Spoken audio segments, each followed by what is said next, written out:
5 litre മുതൽ 12 litre വരെയുള്ള ചാക്സൺ aluminium pressure cooker വാങ്ങുമ്പോൾ 3 ലിറ്റർ അലുമിനിയം പ്രഷർ കുക്കറും സമ്മാനം. മലപ്പുറത്ത് നിപ്പ രോഗലക്ഷണം കാണിച്ച 13 പേരുടെ സ്രവ പരിശോധനാ ഫലം നെഗറ്റീവാണ്. മഞ്ചേരി മെഡിക്കൽ കോളേജിൽ നടത്തിയ പരിശോധനാ ഫലമാണ് ഇന്ന് പുറത്തു വന്നത്. സമ്പർക്ക പട്ടികയിൽ 26 പേരാണ് ഹൈറിസ്ക് കാറ്റഗറിയിൽ ഉള്ളതെന്ന് ആരോഗ്യമന്ത്രി വീണ ജോർജ് അറിയിച്ചു. ഇവർക്ക് പ്രതിരോധ മരുന്ന് നൽകുന്ന നടപടികളിലേക്ക് ആരോഗ്യവകുപ്പ് കടന്നു. നിപ്പ ബാധയേറ്റു മരിച്ച 23-കാരന്റെ സമ്പർക്ക പട്ടികയിലുള്ള 13 പേർക്കായിരുന്നു രോഗലക്ഷണങ്ങൾ കാണിച്ചത്. ഇതിൽ 10 പേരെ മഞ്ചേരി മെഡിക്കൽ കോളേജിലെ ഐസൊലേഷൻ വാർഡുകളിൽ പ്രവേശിപ്പിച്ചിരുന്നു.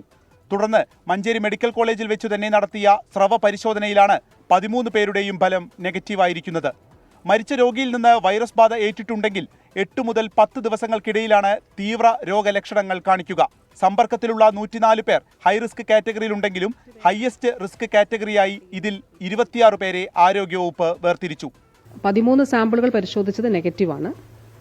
അതിനുശേഷം ഇന്ന് ഹൈറിസ്ക് കാറ്റഗറിയിൽ ഉൾപ്പെട്ടിട്ടുള്ളത്, അതായത് ഹയസ്റ്റ് റിസ്ക് ഉള്ളതായിട്ട് കണ്ടെത്തിയിട്ടുള്ളത് 26 പേരെയാണ്.